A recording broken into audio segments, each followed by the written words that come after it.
Hi folks, today we're going to run through one of the 5 elements of useful meditation, as well as a guided practice called Big Brain. Now I'm stealing this technique from a fella called Foolish Fish on YouTube.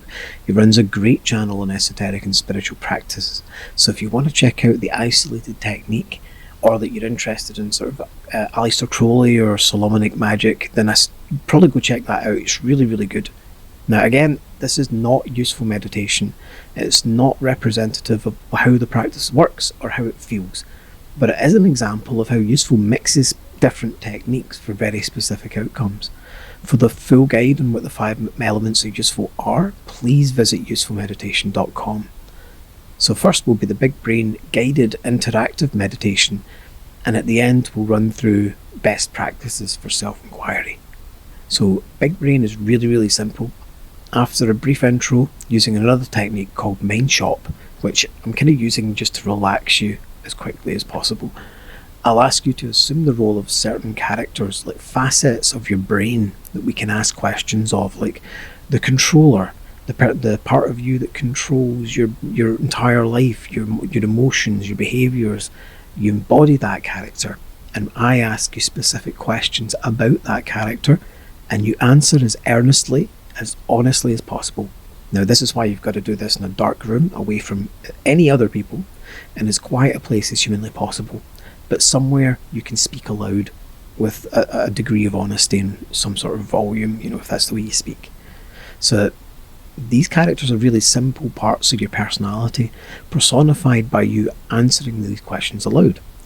I have to stress that if you don't interact with the questions honestly, there's no point in progressing. So feel free to skip to the self-inquiry stuff with the time code in the description, and I'll walk you through self-inquiry when we get there. I'm going to ask you to make sure you're alone, resting as comfortably as possible, and with your eyes closed. Feel free to pause the video to get yourself all sorted and make sure you can kick the kids out of the room and all that. Once you're ready, come back, as the meditation will begin straight after about a 10-second section of river sounds.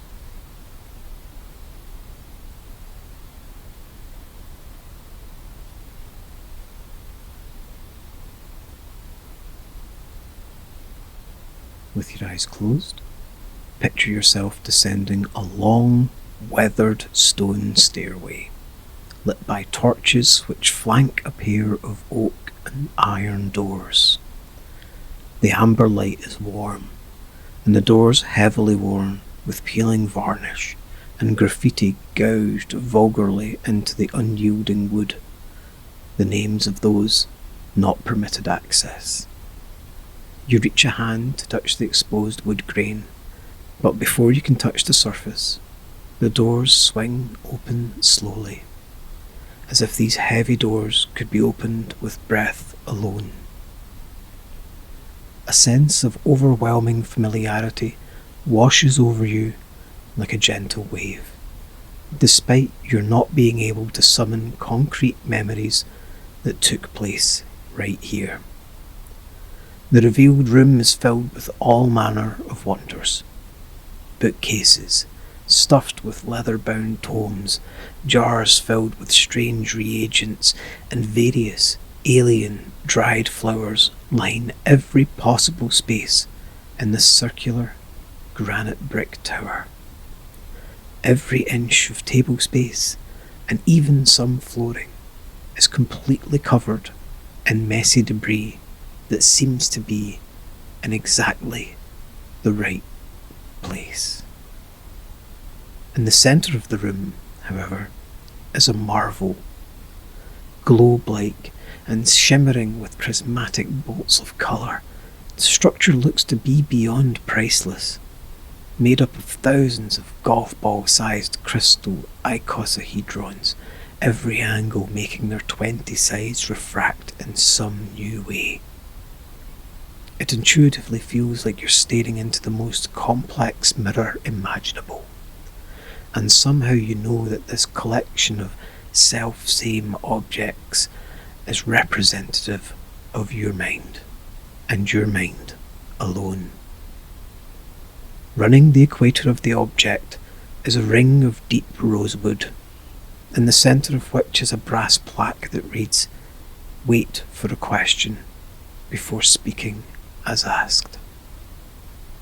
You stand in silence for a few moments, and just as you're about to ask for yourself, you hear a voice asking, "May I speak to the controller?"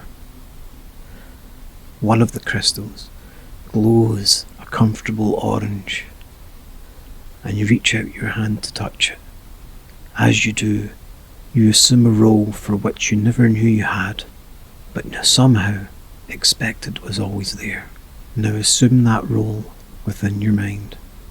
The controller runs every aspect of your life, and it would control everyone else's life if you'd let it. Find that place inside your mind that's focused on control and embody it totally. Take your time, use the silence between questions, and make sure you get the most out of every single answer. May I speak to the controller? What is your function, controller? Is there anything you wouldn't control, given the chance?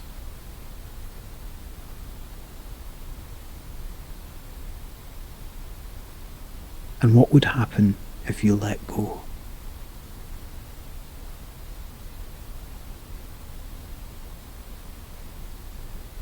Do you feel wanted, controller?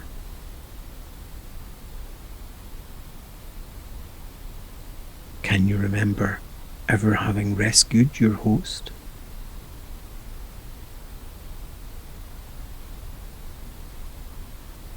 Thank you, controller. May I speak with some other parts of the mind, controller? Would that be okay? Thank you, controller. I would like to speak to the fixer, please. To whom am I speaking? The fixer lives to sort the problems that beset the world, but more importantly, your problems. Again, may I speak to the fixer? To whom am I speaking? What is your ambition, fixer?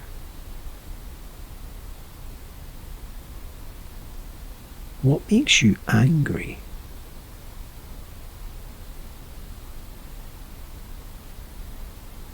Are you important, fixer? What makes you say that? Tell me about something you once fixed.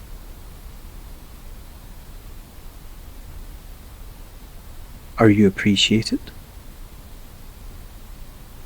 What would occur if you stopped fixing things?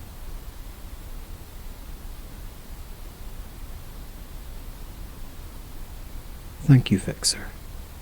May I speak with some of the others, please? Thank you. Desire. Desire is that which lusts, wants, pushes towards things, events, or even people. It drives us all. May I speak with desire?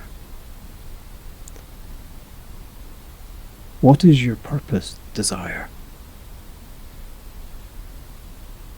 Do you enjoy that purpose? Do you ever get in the way? Can you be stopped? How easy or difficult can that be? What do you like most to desire?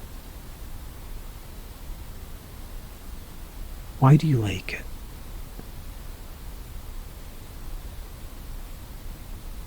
What is your limit?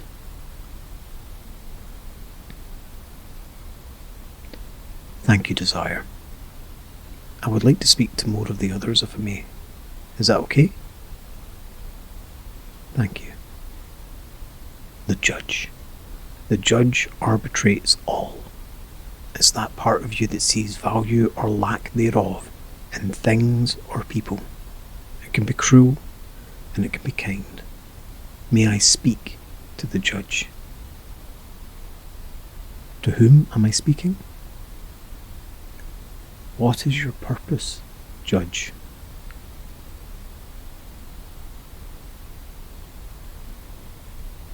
Are you fair in that purpose?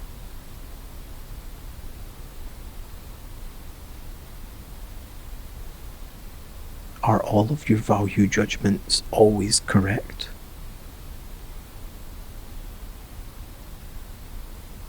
What would happen if you stopped performing your purpose?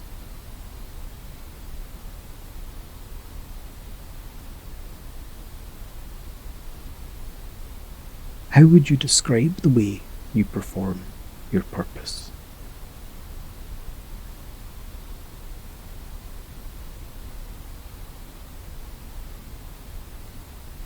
Would it be okay if I spoke to a few more people, Judge?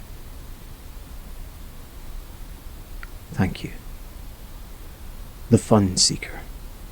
The fun seeker is that part of us that finds things we would enjoy recreationally, specific to us and who we are as people. May I speak to the fun seeker? To whom am I speaking? What is your purpose?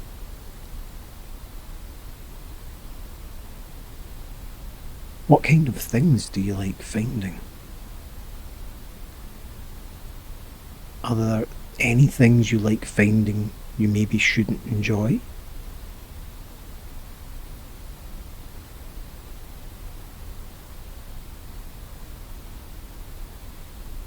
Could you stop doing those things if you ever wanted to?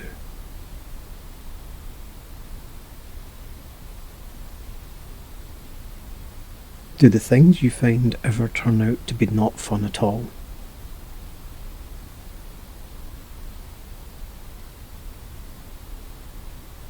Do you ever find that things are too much fun and that you're scared of them? Do you avoid these things?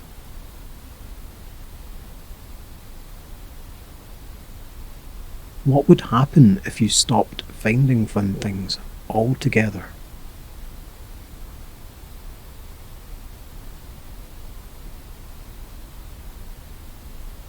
May I speak to a few others, fun seeker?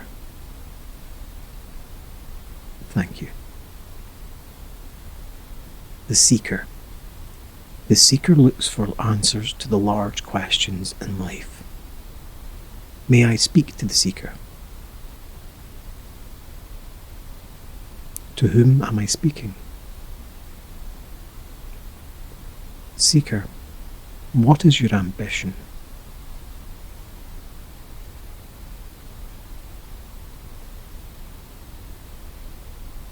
Is it possible to meet that ambition? What would happen to you if it was?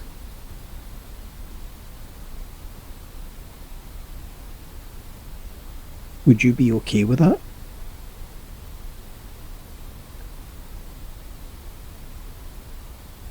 Do you think you will ever meet your ambition?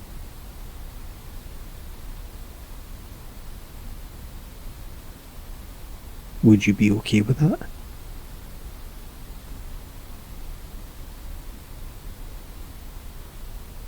Would you be able to recognize the way, should you ever find it? How will you know?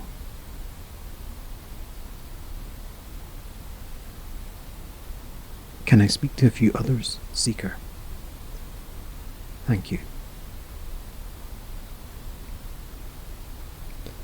The self, silent witness. The silent witness is the perceiver of perceptions, that which witnesses thought. May I speak to the silent witness? To whom am I speaking? Silent witness, what is your purpose?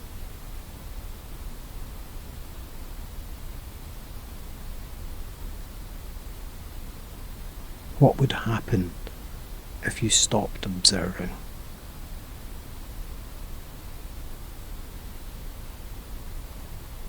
Why do you observe?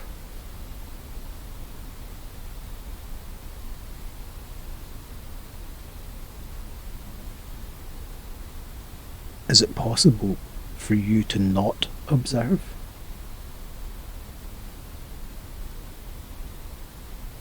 Who are you?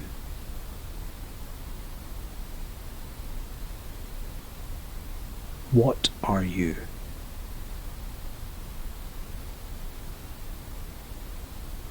Is it even possible to know who and what you are?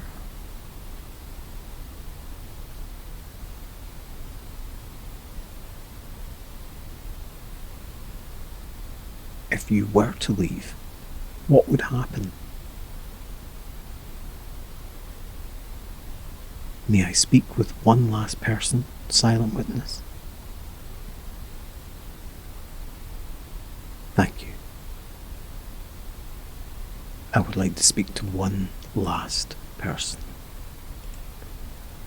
I would like to speak to the vast mind. Can I speak to the vast mind? To whom am I speaking? How vast are you really, vast mind? Then where are you?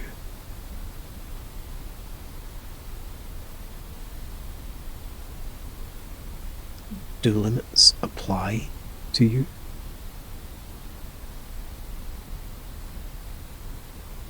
When are you? Can you be contained?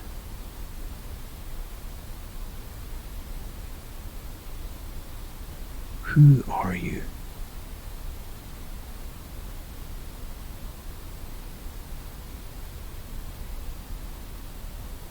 Is there anywhere or any when you are not, or is not you?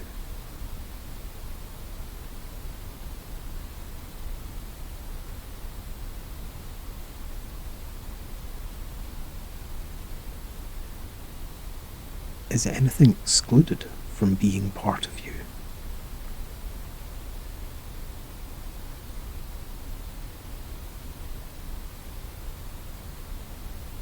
Will you be here when I cease to be?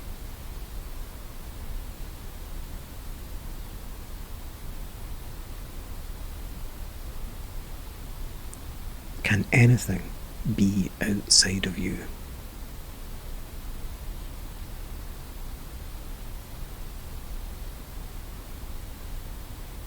Thank you, vast mind.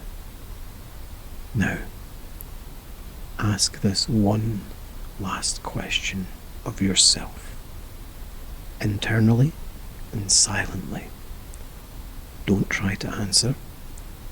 Let it simply wash over you.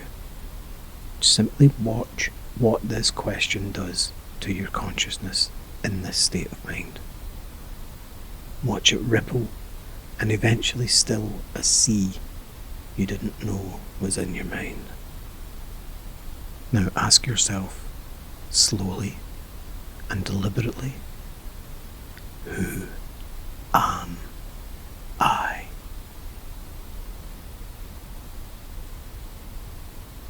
Watch the ripples. Wait for them to still. And ask again. I've left 5 minutes here at the end, so you can just ask yourself as many times as you want. Who am I? Thank you for making it through this. I really appreciate your time, and I hope you got something out.